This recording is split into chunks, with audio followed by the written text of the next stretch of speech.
Welcome back, Crew Cats. These are my observations upon further review of Seattle Sounders 1, Columbus Crew SC1 from CenturyLink Field in the Pacific Northwest. To stay up to date on all the latest videos and content from Crew Corner, be sure to like, comment, share, subscribe. Subscribe right over there. Click that bell. Hit the like button if you're on Facebook. However you need to stay up to date on all the latest news from Crew Corner. My first observation on defense. I am getting more comfortable with this team already, and that is mainly because of the midfield. The Nagbe-Artur connection is coming together real nice, and Seattle was just completely, in the first half especially, just unable to play the ball through the middle, especially in the first half, like I said, and really for the majority of the game. When that press was on, like the only opportunities they had were to either try and go over the top or run little give and goes up the sideline. So they're coming together real nicely, and again, it's making me forget all about the franchise. In addition, on defense, Abubakar Keita was making his first start of the year at 19 years old against the defending MLS Cup champions. And really, aside from the announcement of the starting lineup and then at the end of the game where he had a nice clearance that kind of set up the Zelarayan free kick that just went wide, you didn't really hear his name much. You didn't hear his name much at all, which, if you're a defender, that is a good thing. That means you've got your angles covered. It means, opposing attackers are not looking to put the ball in your area, and you're not having any lapses mentally. So, he had a very solid, if unspectacular, season debut, and just, kudos to him for rocketing up the depth chart at 19 years old. And I thought Awful played very well too, especially on defense covering Jordan Morris. Awful's no slowpoke, but, it was apparent to me early on that Morris had about a half-step advantage on him. But Awful was able to cover his angles and do just enough to keep Morris from driving into the box and making it really easy for those center backs to clean up on his crosses. And pretty much everyone else's crosses too, because Seattle had their opportunities across early and often. I think they had about 37 crosses in total into the box over the course of this game. And most of those crosses found their way to Jonathan Mensah. Jonathan Mensah was an absolute beast. Everywhere in the box he was. Mensah was my man of the match at Endeavor during the instant reaction. And in the replay, there's nothing that I saw that would lead me to believe that title deserved to go to anyone else in that game. The other reason I'm really becoming increasingly confident in the defense is specifically because of Mensah and his captaincy at the helm. They did look a little more organized at the back this time. They still had their moments. It still broke down. But the athleticism on this defense has been there to bail them out of trouble the whole way through, and that's just really nice to see the organization coming together, plus the athleticism just being able to bail you out of anything. On the attacking side, we were nothing if not efficient. The only shot on goal in the first half was the one that went in, and oh, what a pretty play it was. After an awful tackle, they were able to work the ball to Lucas Zelarayan on the left midfield.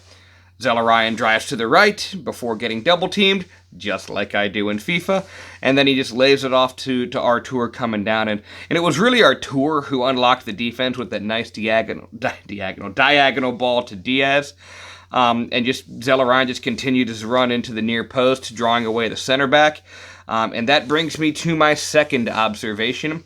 The Diaz-Zardes connection is picking up right where it left off last year.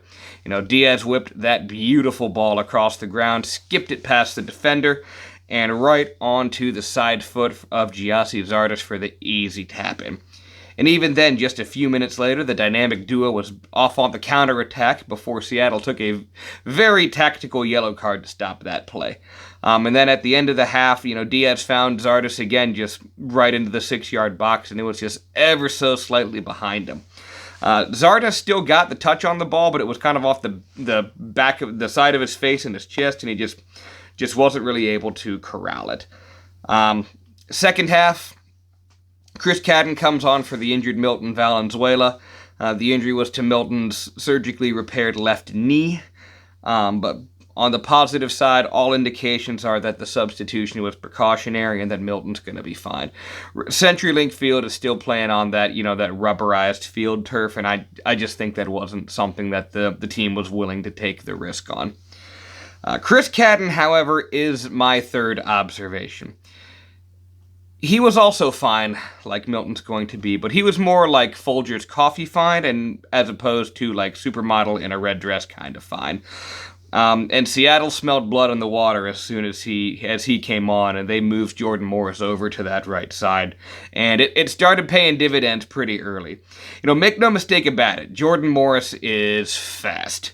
If he was getting a half step on Awful, he was getting at least a step and a half on Cadden. In the 53rd, just cutting right across the box, Morris blew past Chris Cadden like he was standing still before sliding the ball to Ibarra for the finish. And luckily Ibarra gets going a little bit too early on that one. Upon further review, he gets ruled offsides. And if he stays onside for that one, this game goes in a very different direction for those final 35 minutes. And then the big one was in the 67th minute.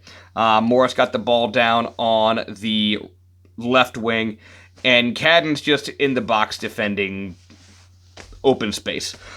This forces Pedro Santos to come down and cover Jordan Morris, which is a complete mismatch. Morris blows it past him and dribbles right past him and puts a pretty dangerous cross into the box set. Ultimately, Seattle did sky it over the bar, but then after that, Pedro and Cadden looked at each other and started talking like, hey, we got to figure this out now. To be fair, whatever it was, it did seem to have worked. Cadden was able to get settled into the flow of the game, and he did have some good sliding blocks on Morris's crosses towards the end. And it was clear, to be fair, that he was leaving everything he had out there as well. So he got beat several times by a better player. He had a pretty big mental lapse that luckily didn't yield any goals. And he had some key sliding blocks there at the end of the game. So having said all of this, especially given that he was not planning to play left back at any point in this, I don't think that was the game plan for it. But having said that, if Chris Cadden never plays left back for Columbus Crew SC ever again, you will not hear any complaints from me. So there you have my observations upon further review. If you have any observations of your own that you'd like to share, please feel free to comment. I do read all of the comments, and I try to respond to everything I can because I love talking Crew SC with anybody. As always, be sure to like, share, subscribe, click the bell, stay up to date on all the fun we're going to have this season. My next away match is going to be March 21st at Ruby Tuesday on Summit Street, and I'll be up there saying hi to the Gate 5 Collective. So, for Crew Corner, this has been Upon Further Review. My name is Matt, and we'll see you in the next video.